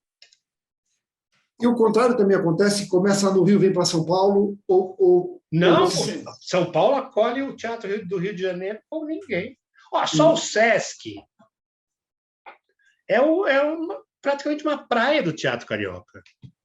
É verdade. O Sesc Vila Nova, você vai no Sesc Vila Nova, praticamente é só produção boa de teatro feito no Rio de Janeiro. Deixa eu te perguntar uma coisa, Rony. Por mais sucesso que você é um homem de teatro, né? Fundamentalmente de teatro, por mais sucesso que você faça no teatro, por melhor que um filme vá, é a televisão que te traz popularidade, ok? Primeira pergunta que eu te faço. Quando é que você se viu popular? Eu acredito que você nunca foi nunca foi um Tarcísio Meira da vida, assim, de parar Mas você, em algum momento, você se viu popular. Olha, Quando foi isso e como é que você lidou com isso? nos primeiros anos de Rá-Tim-Bum, porque Rá-Tim-Bum tem quase 30 anos, né? Nos primeiros 4, 5 anos na rua, a gente era muito abordado por criança. Então, tinha uma popularidade bastante grande o programa. E quando eu fiz o Malaquias da Pupilas do Senhor Reitor, o personagem cresceu muito durante a novela. Eu ganhei cenário, a minha mãe foi convidada para existir. São coisas assim que você fica assombrado, né? E os diretores comentam com você, falou, ó, esses são os sinais de sucesso de um personagem. É quando ele vai aumentando. Porque eu só aparecia dentro da venda que eu ia comer Elisângela. Mas aí eu passei a ter minha barbearia, minha casa, a minha mãe apareceu, e eu era um grande Casanova ali no pedaço, entendeu? Então, onde eu fui com o teatro para fora de São Paulo, tinha uma grande popularidade. Grande mesmo. E como é? Te assustou? Tem um pouco. Achei ótimo. Agora, claro, você nunca mais voltou para o anonimato. Até hoje você é visto, abordado na rua como ator. Em algum momento, você já foi confundido com outro alguém? Com outro ator, não, mas uma vez uma pessoa foi muito indelicada comigo. Você sabe o que acontece? Uma coisa engraçada? Eu moro aqui em São Paulo, né? Porque para trabalhar só dá aqui. Eu moro, mas eu tenho uma outra casa que eu fiz com grande esforço, assim, é uma chacarazinha, na cidade de Indaiatuba, que é minha paixão absoluta. A cidade é deslumbrante. Conheço Indaiatuba. Indaiatuba, todas as crianças estão na escola. Não tem A minha mãe mora em Itupeva. Ah, pertíssimo, né? Do lado. A Glaucia Gaeb mora em Itupeva também. Não, mas em Indaiatuba, toda e qualquer criança que foi registrada no município, ela está na escola. Que barato, que legal. Então, isso dá um orgulho para a gente, sabe? Eu acho que tá inspirando sua... Não. Bom, e eu gosto demais da cidade, gosto demais. Acho limpa, as pessoas são educadíssimas, ser bem tratado de tudo quanto é canto, não tem esse problema de parar carro em lugar nenhum. Não é uma cidade como Campinas, que tem tudo, né? Campinas tem tudo. Sim. Às vezes a gente vai até Campinas para comprar algumas coisas, assim. Mas, cara, tem um ar puro, tem um silêncio onde a gente dorme, assim, maravilhoso. E quem mora lá, meu vizinho, é o Lima Duarte. Sim. E ninguém sabe por quê, ele é uma pessoa muito rabugenta lá. Ele foi meu ídolo durante muito tempo, o Lima, né? Eu acho ele um ator, além de um ator deslumbrante. Ele foi o cara que criou o Beto Rockefeller, porra. Só quem fez aquilo naquela época já... Né? Só que ele é muito, muito, muito severo com as pessoas, até indelicado. Lá. Então, lá. E todo mundo me fala isso. Eu falo... Elas falam, ai, que diferença, esse moço tão educado, vem aqui, conversa com a gente. O seu Lima, uma vez eu pedi um autógrafo para ele me xingou, ele não sei o quê. Ele não tem paciência, ele não gosta de ser popular. Falei, mas moça, ele está com 90 anos, dá um desconto, né? Sim. Ele criou a televisão brasileira, vamos com calma. Não julga só ele pela falta de paciência dele, pela falta de educação atual. Vai saber por quê, né? Mas você estava falando que uma vez foram indelicado com você. Cheguei num hotel uma vez, quando eu estava fazendo esse Malaquias aí. A gente estava viajando com teatro e a moça falou assim para mim, de madrugada, cara. Ela falou assim para mim, você é aquele cara da novela tal? Eu falei, sou. Nossa, você fica tão melhor na televisão. Aí eu falei para ela assim, eu fui horrível com ela também, eu falei assim, você sabe que você fica bem melhor na televisão? Eu nunca apareceu na televisão. Ela falou assim, mas eu nunca apareci na televisão. Eu falei assim, para você ver, você não fica melhor em lugar nenhum, né? Tadinha. Ah, não, mas é muito chato, vai. É Você ser verdade. agredido assim, do É, nada. é verdade, é verdade. Eu sei como é que É, eu é. não fiz nada para ela, coitada. Eu imagino, imagino. Diz uma coisa para mim. É, você já substituiu em teatro e já foi substituído? Sim. Quando você substitui, você busca referência ou você busca distanciamento? Então, busco o diretor. Tá. Busco o que ele me mandar fazer. E quando você é substituído, dá um certo ciúme? Olha, não, porque sempre que eu fui substituído, eu fui substituído para fazer outros trabalhos ou porque eu não estava feliz. Mas, por exemplo, amanhã fazem um novo remake do As Pupilas. Alguém vai fazer um Malaquias. Você vai ter ciúme? Não, porque não poderia fazer. São 30 anos, cara. Sim, sim, sim. Não dá ciúmes nenhuma quando é assim. Tá. O casting. Uma vez uma pessoa me ensinou muito sério. Casting é uma coisa muito séria. Sim. Sabe? Tem que respeitar o casting. Não poderia fazer. O Rony, vilão. Você já fez um grande vilão? Porra. Na TV? Na TV, não. Qual foi o grande vilão que você fez? Eu fiz agora nesse longa que eles iam fazer toda a história da Lava Jato, né? E eu fui o Paulo César, o primeiro a ser preso. O PC Farias? Diz Não, uma coisa. não é o PC Farias. O PC Farias não é Do Collor. do Collor. Não. Eu fiz aquele que foi o primeiro que roubou da Petrobras. Ah, tá. Mais recente, tá. Você tem vontade de fazer um grande vilão na TV? Faço qualquer coisa. Por que? A minha única coisa assim.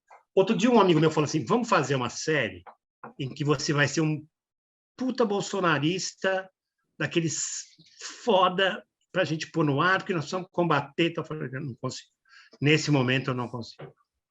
É isso que eu te perguntava. Eu não consigo fazer um bolsonarista. Eu não consigo nesse momento fazer um bolsonarista. Você, então, é a tua única restrição para trabalho sério? Ou você tem algumas outras restrições? É um momento. Eu não saberia fazer. Eu ia ficar com Sim, ódio do personagem. Mas eu digo, você tem algum outro tipo de restrição? Nudez, enfim. Não, atualmente sim, né? Estou com 70 anos. Eu não ficaria nu de novo. Não. Não.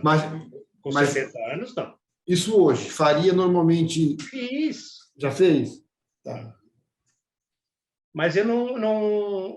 Sabe por quê? Eu acho que, a não ser que fosse um papel que pedisse, assim, eu estar em tratamento dentro de um hospital, como um esquizofrênico. Porque eu vi, você falou da Glória Menezes, eu vi uma peça da Glória Menezes que ela era uma doença terminal, e a peça acaba quando ela faz a passagem e ela faz um no frontal. E não tinha nenhum apelo erótico, foi maravilhoso aquilo. Maravilhoso, eu vi. E a Glória Menezes tinha quase 80 anos já naquela época, né? Maravilhoso. Com um corpo deslumbrante, né? E uma atuação absurda. Bom, a gente falou de vilão. Aliás, eu quero saber por que o vilão é tão cativante, sedutor? Porque, primeiro, eu acho assim, para você ser um grande vilão, você precisa ser inteligente, né? Eu acho. Você não precisa só ter maldade. O vilão hoje está mais humanizado, inclusive, né? Mas você precisa ser inteligente. E o vilão, em geral, é o dono da jogada, né? Mais até do que os bons. Sim, é quem dá ação para a dramaturgia, né? A Miriam Muniz falava para nós, todos os dias, duas coisas. Todo santo dia, a Miriam Muniz falava duas coisas. Ela falava, ninguém sabe nada. O que você pensar que você sabe, você não sabe. Porque você pode atravessar a rua e passar um caminhão em cima da sua cabeça. Daqui a 10 minutos. Ninguém sabe nada, ninguém. A gente aprende, estuda e não sabe nada. E a segunda coisa, precisa batalhar o preconceito diariamente. O ator que não batalhar o preconceito nunca vai virar um grande ator. Porque mesmo batalhando, ele vai ter. Somos humanos. O ser humano existe, é uma das características de formação do ser humano, é a questão da preconceito. Então, você tirar o preconceito... Não existe um ser humano sem preconceito. Mas você pode melhorar o seu preconceito. Sim. E é um exercício diário para todo mundo, não só para ator, né? Para todo mundo. E pior é que está retrocedendo. Olha os Estados Unidos, gente. Olha o racismo de novo, andando, galopando naquele país que é a maior potência do mundo. Olha o jeito que eles trataram a Covid. Sabe? Então, quer dizer, eles querem o Trump de volta. Então, quer dizer, nós temos que... Agora, quando eu vi o cara fazer lá, aquele ator alemão deslumbrante, fazer o Hitler, eu falei, eu nunca tinha visto um ser humano, ator, conseguir ficar tão desprovido de preconceito.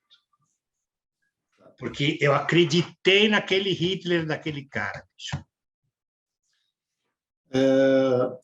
E vamos falar a verdade? Não deve ser fácil fazer o Hitler. Né? Não, deve ser muito complicado. Agora, a gente falou de vilão, eu quero falar de comédia. Você é um ator muito, muito requisitado e muito conhecido para fazer comédia. Quero saber algumas coisas de você. Eu vi que você fez uma participação no como chama aquele seriado que era o Golias? Ai, que maravilha! Era Moacir Franco. Meu cunhado... Quando o senhor vai a Antuérpia? I'll be there soon. É que agora eu estou com um probleminha é uma isquemia e às vezes eu repito as coisas. Ainda não aconteceu, graças a Deus, mas eu repito e vocês vão para o aeroporto. Eu mando o motorista levá-los. Não é necessário. Antes vamos passar numa igreja. Mr. Coffee é pastor. É mesmo, acho ótimo. Eu acho importante demais a religião. Nós, os empresários, somos os guardiões da moral e da decência. Eu sou católico, apostólico, romano. E digo com orgulho, eu sou católico, apostólico, romano. Eu gosto de rezar. Creio em Deus Padre Todo-Poderoso. Vamos para a nossa reunião. Calma, já fizemos a reunião. Meu cunhado. Que era com o Moacir Franco e com o Golias. E depois você fez uma participação no O Coitado com o Moacir Franco também. Quero que me fale um pouco desses dois gênios. Você sabe que foi complicadíssimo no coisa? Porque, assim, eu sou de 1953, então eu assisti Família Trapo na TV Record, entendeu? Vi o Moacir Franco show também, né? Não, assim, eu nunca fui um grande fã do Moacir, mas do Golias, ele era meu ídolo. Ele era o maior comediante da Record, entendeu? Só que ele estava com problemas já. Então ele foi para o estúdio de cueca, ele não respondia as falas.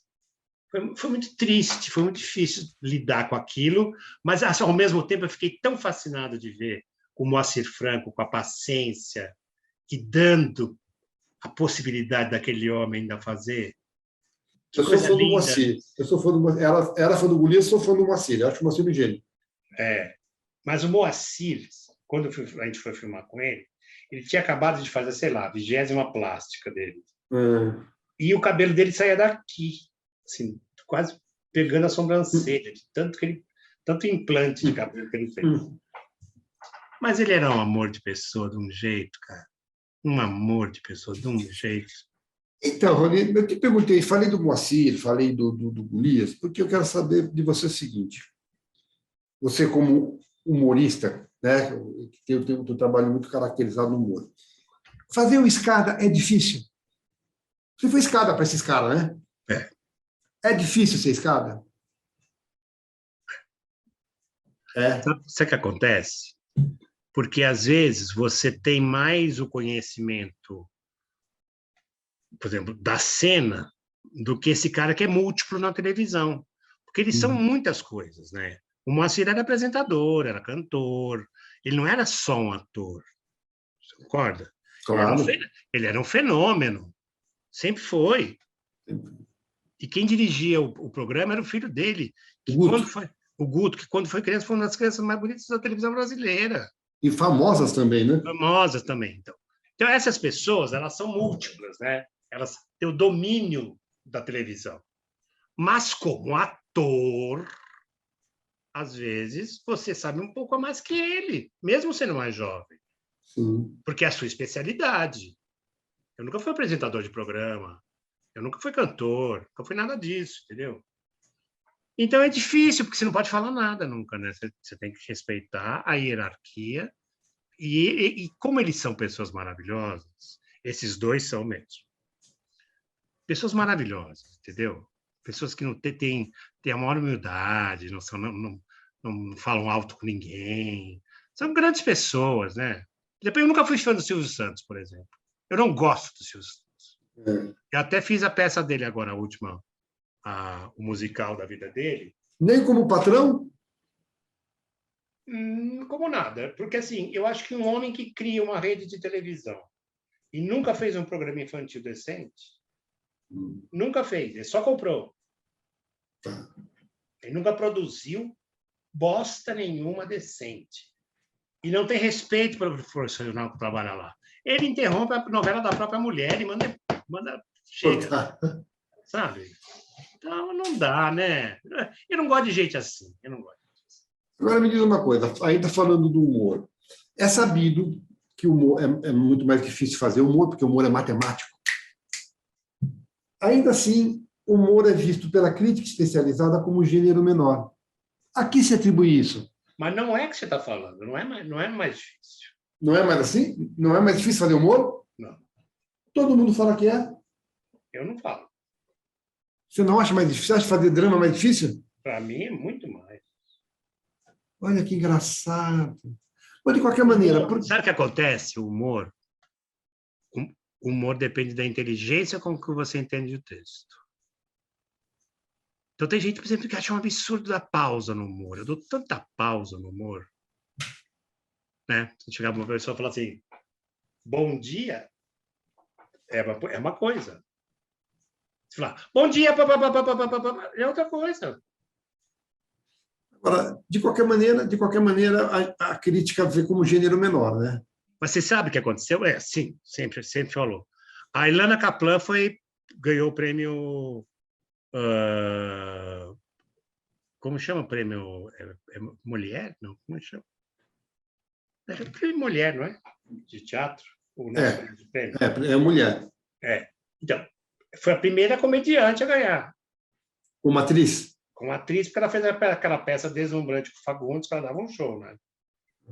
E ela falou isso, ela falou, nossa, pela primeira vez estão premiando uma comediante, porque você faz um monólogo. Será que porque o humor é popular, é por isso que eles veem como gênero menor? Não, é uma questão assim, parece que você aprofunda o teatro quando é dramático. E não é verdade. Não é verdade. Pensa bem, o maior gênio de todos os tempos, de todas as épocas, Charlie Chaplin. Fazia as duas coisas em todos os filmes. Os filmes dele tinham tudo, né? De uma vez só. Ao mesmo tempo. Você chorava e ria. E ele fazia as duas coisas em seguida, uma da outra. Assim. Aquela Tempos Modernos, para mim, é uma das coisas mais lindas que eu já vi na minha vida.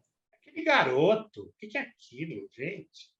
Agora, Rony, você é um ator que você improvisa muito? Eu gosto. Mas se o diretor deixar. E trabalhar com quem improvisa também é fácil? Entendi. Contracenar com outro ator que improvisa, atrapalha ou é tranquilo? É tranquilo se você estabelecer jogo. Tá. O que é chato é você ficar à disposição. Entendi. Aí é chato. E nunca me aconteceu. Não tenho de quem reclamar. Mas eu, por exemplo, quando eu fiz várias peças com esse pessoal do Núcleo Experimental de Teatro, que é o Zé Henrique de Paula e a Fernanda Maia e tal, tudo que eu ia improvisar, eu perguntava para ele antes. Posso jogar isso? Porque eu acho que é assim. Quando uma obra é muito boa, nunca me esqueço, o próprio Clodovil falou isso. Você não pode mexer num vestido de alta costura sem pedir permissão para quem criou o vestido. Sim. Você não pode pôr um laço, você não pode pôr um cinto. Aquilo lá é uma obra feita para aquele jeito. Então, se eu estou fazendo uma peça que está indo muito bem, tem uma precisão, se eu vou mexer nela, eu tenho que perguntar antes para a pessoa que costurou o vestido, posso pôr? Né? Porque senão, bicho... Claro. É como eu vejo como alguém vai regravar uma música e muda a letra. Mas tem que pedir autorização. Wander, você é um ator que gosta de se ver? Você se vê com os olhos da severidade ou com os olhos da generosidade? Nenhuma generosidade. Você é muito severo com você? Não vejo. Não vê? Não vejo. Nunca? Você não se vê nunca? Raríssimo. Mas você consegue ver em você... Por isso que o teatro é bom. Mas você consegue ver em você, perceber em você, evolução como ator. Mas eu acho que é por um outro motivo, não por me ver. Não, sim. Você evoluiu como ator e ainda assim você não se vê. Mesmo percebendo essa evolução, você é severo com você. É pior que severo, sabia? Jura? É mais forte. Tirano. Tirano. Você tirano com você mesmo? Sim. Crítico. Olha. Muito mais que crítico. Queria falar rapidamente de emoção. São emoções diferentes ler um bom texto, fazer um bom texto e ver o texto. Bom, você não se vê, mas digamos assim. Mas você vê teus colegas em cena. Você sabe você se emociona com teus colegas em cena. Eu estava comentando com você da coisa da aula. Os meus alunos me criticavam muito, que eu passei muito tempo com eles, fazendo eles aprenderem a ler um texto de teatro. E eu tive uma grande satisfação, porque depois de anos, eu recebi pelo menos uns 4 recados de gente que falou assim, acabei de pegar um papel porque eu soube ler direito o teste. E foi você que me ensinou. Você está me respondendo, então, que a leitura é a emoção mais genuína? Não. A leitura não é a mais genuína. A mais genuína só acontece depois que tem público. Então... Não existe antes disso. O resto tudo é preparar. Eu sei, Rony, mas você lê um texto, o texto te leva à emoção. Leva. Você está fazendo uma boa cena, ainda que você tenha essa coisa da técnica, você se emociona em cena. Sim. E você vê uma boa cena feita por outros atores, te emociona também. Lógico. São emoções diferentes? Completamente. Porque, assim, uma coisa é você... Porque se você realmente mergulhar no personagem, você esquece que é você, viu? O trabalho do ator é quase uma loucura. É uma insanidade, às vezes. Você mergulha no personagem e vai embora. E aí a emoção é do personagem.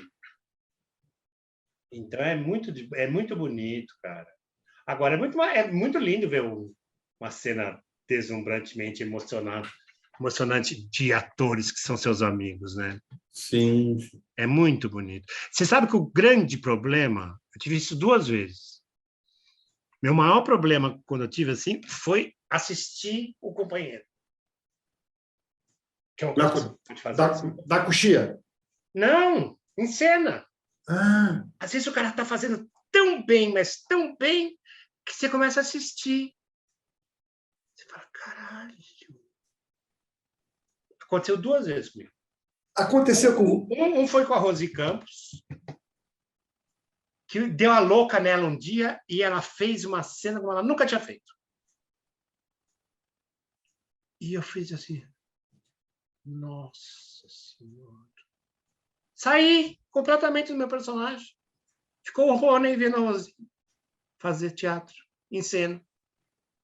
Logicamente que ninguém nem prestou atenção, porque estava tão sensacional que todo mundo só estava olhando para ela, né? Mas é horrível você se sentir sem estar com o pé no chão de teatro. É pior do que ter branco em cena? Você já teve branco? Puta, tive um puta branco, cara. É ruim? Péssimo. É péssimo. Uma vez eu quase matei a Cris Couto, porque era um infantil, e eu entrei em cena, olhei para a cara dela e falei, eu não tenho a menor ideia do que eu tenho que falar. E falei isso para ela. Eu não tenho a menor ideia do que eu tenho que falar. Falei para a plateia, falei, vocês me desculpem, me deu um branco, nós vamos fechar a cortina. Eu vou tentar retomar a peça. O que leva ao branco? No dia que você me explicar, eu te dou bilhões. Vai saber o que leva, cara? Agora me diz, o que foi pior? Foi esse branco ou ter visto a Rosi e ter saído do... Não, o branco é 10 vezes pior. É. Mas você sabe que e era com a Cris Couto a cena, né? E eu fiquei péssimo, eu chorei muito. Falei, bom, acabou minha carreira, eu tô com arteriosclerose, já estou esquecendo o texto. Chorei. Foi horrível. E de um dia seguinte voltou tudo normal. Já deve ter acontecido também, Rony, antes, inclusive, de ator que você está contracenando ter branco em cena e a carreira não acabou por causa disso. Mas quando acontece... Mas você sabe o que é a vaca da Cris Couto? Eu posso brincar assim com ela, que é um amor da minha vida. Mas ela, no dia seguinte, só que ela me contou que ela foi estrear um monólogo e que abriu a cortina, ela chegou na frente do público e falou, eu não tenho a menor ideia do que eu tenho que falar. Mas na primeira fala da peça. Que loucura. Pior é que... Aí eu falei para ela, você demorou um dia para me contar isso, sua desgraçada. Pior que eu não sei... Ontem. Eu não sei criança, mas o público adulto, quando acontece o branco, parece que o público adora, porque aproxima o ator do público, né? Não teve isso, não. A gente está acabando, Rony. São 4 perguntas finais. Eu tinha outras perguntas para te fazer, mas a gente vai estourar o tempo, então eu vou te fazer só essas 4 perguntas finais. Uma é muito simples. O bom do fracasso e o ruim do sucesso. Olha, quem me ensinou essa história do fracasso foi o Abu Janra. Ele falou assim, que eles são exatamente a mesma coisa, o fracasso e o sucesso. Como resultado, eu acho que você aprende mais com o fracasso. Porque é tão severo, né? Porque é tão difícil fazer as coisas, e se ela fracassar, você tem que aprender tudo de por que ela fracassou. Né? E às vezes o sucesso dá uma comemoração mais suave do que o aprendizado. Eu acho que o fracasso te ensina mais como não fazer. Né? Acho isso, sei lá. E o ruim do sucesso? Tem, viu? Como público, o que é pior para você? Certamente você já deve ter visto isso. Eu nem sei se eu te perguntei isso. Um bom texto... já te perguntei, né, do bom texto e do... Já te perguntei isso, é verdade. Tá? Então, são só mais 2 perguntas. 40 anos de carreira, né? Vai fazer agora. Cerca de uma centena de personagens somadas em teatro, cinema, televisão. A pergunta que eu te faço é, o que essas 100 vidas somadas acrescentaram à sua vida pessoal? Você seria uma pessoa diferente, tivesse continuado na engenharia, tivesse continuado só dando aula? Você seria uma pessoa diferente? Exatamente, né? Completamente. Mas eu acho, assim, que não foi... Eu falei muito da Miriam, né? Mas eu tive outras pessoas que me deram foram influentes na minha carreira, como o Klaus Viana, por exemplo, porque o Klaus era uma pessoa que ele descobriu um defeito ósseo. Ele queria ser bailarino lá em Belo Horizonte. E ele descobriu que ele tinha 7 centímetros a menos numa perna que na outra no osso.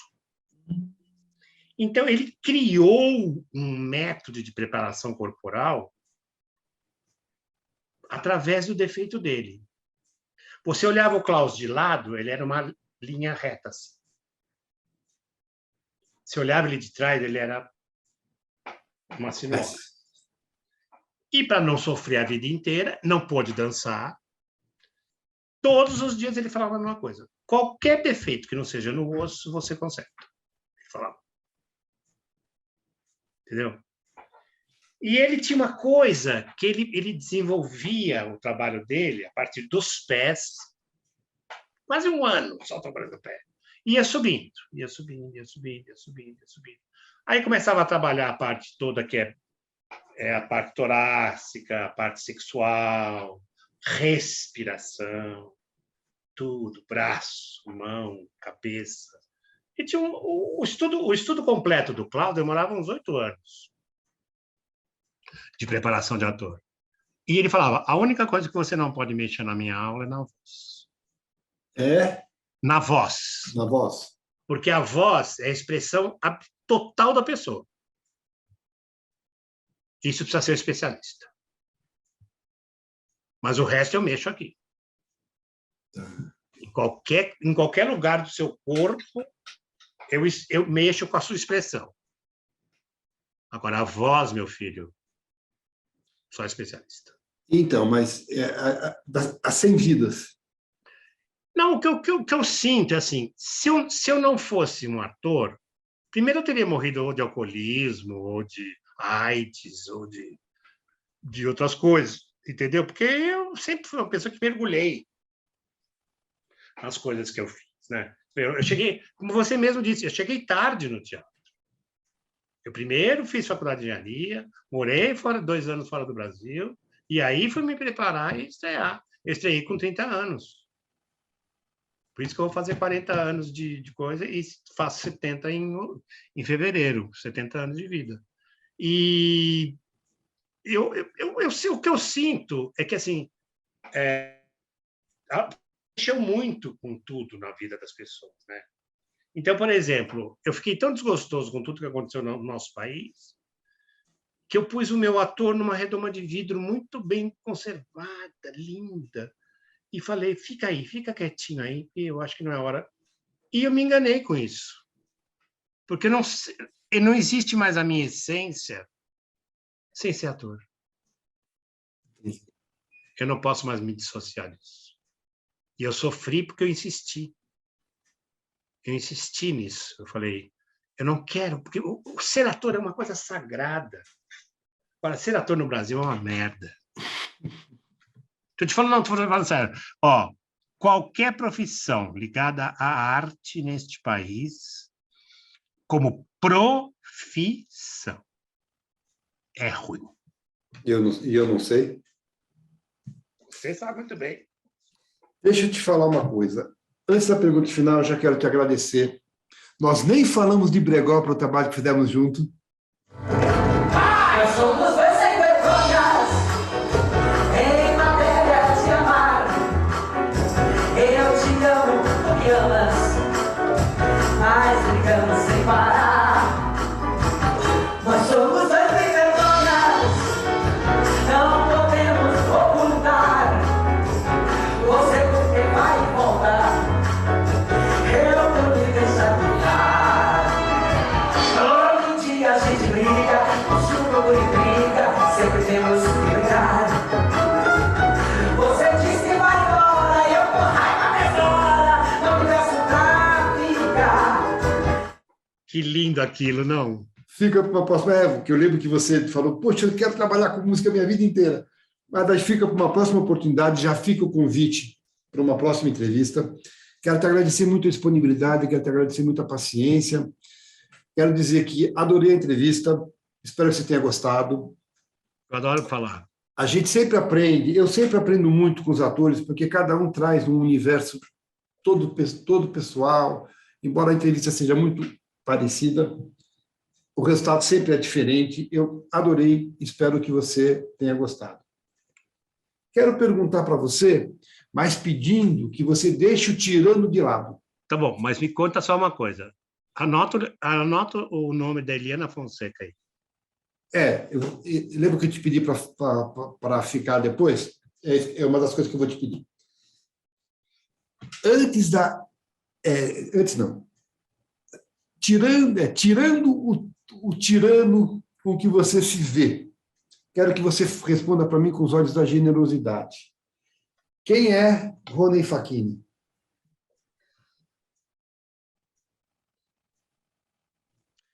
Eu acho que eu sou uma pessoa em construção.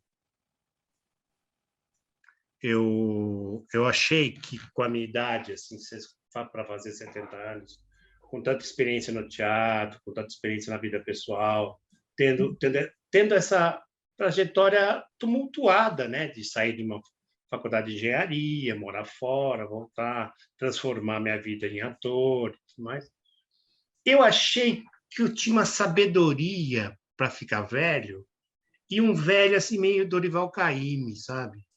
Daqueles que olha para o mar e pode ficar 6 horas olhando, e depois um dia escreve assim: o mar, quando solta na areia, é bonito, é bonito. E isso é a coisa mais genial do mundo, né? E eu falei que eu poderia ser um Dorival, que eu poderia ser... Sinceramente, assim, minha avó era assim. Minha avó era uma pessoa que ela tinha essa preciosidade de ser uma pessoa complacente com a própria vida. E eu vi muita gente muito interessante ao meu redor não saber envelhecer. Minha mãe, a própria Miriam não soube. Muita gente muito inteligente, muito interessante, começou a ficar velha e ficou chata. Eu falava, mas o que esperava da velhice, né? Eu estou ficando velho. E eu achei que eu tinha sabedoria. E eu não estou.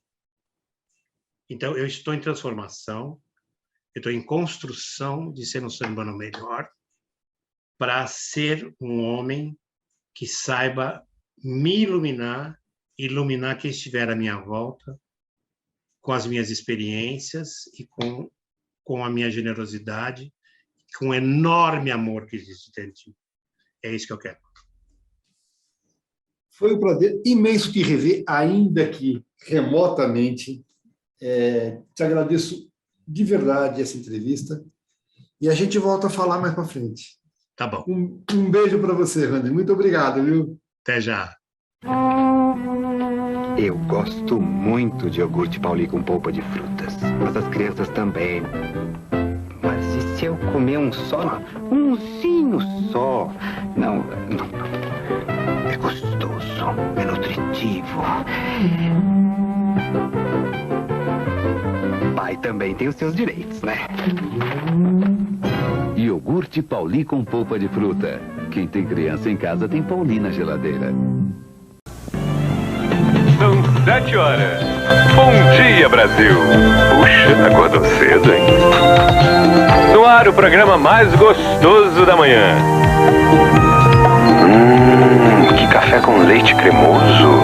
Tem matinal, claro. Matinal é puro café no leite. Olha só o jeitão dele. Matinal, o melhor programa da manhã. Eu não quero. Entra. Ela é muito feia. Entra. Cadê ela, filho? Quem é a dona Jennifer? É. Tá na casinha. Filhote, esse é o Catraca. Catraca. Ai! Catraca de onde? De trem ou de Semana Santa? Não. Catraca é meu apelido lá na rua. Na rua. Isso. Ah, na rua. Ó, colar de ouro. Opa, deixa comigo. Oi. Eu sou Apolônio, muito prazer. Guilherme, o prazer é meu. Meu pai era um ator muito famoso. Vejo pouco televisão. Ele nunca fez televisão. Ele odiava. Faz tempo que não vou ao cinema. Ele também não gostava de cinema. Quando eu fui estudar cinema... Espera um pouquinho, cavaleiro. Como é que seu pai podia ser um ator famoso se ele não fazia nada? Ele era ator de teatro. Coitado. Lembrou? Vem cá, o senhor disse que estudou teatro também. Cinema. Cinema? Eu já fiz papel num filme uma vez. Ah, não tinha. Era de policial mesmo, mas eu estava de uniforme. Eu e mais 5 caras. Nós prendíamos um vagabundo e enchíamos o desgraçado de porrada. Que original. Não, foi horrível. Eu detesto violência desnecessária. Bem, mas se o senhor precisar de um tipo como eu, para um filme... Ah, meu Deus, que tragédia, que tragédia, que tragédia. Meu Deus, que tragédia. O anãozinho, primeiro a ser Meu Deus. Os bigodes da mulher barbada em chamas. E a gorda entalada na catraca. Vai, gorda, vai, gorda.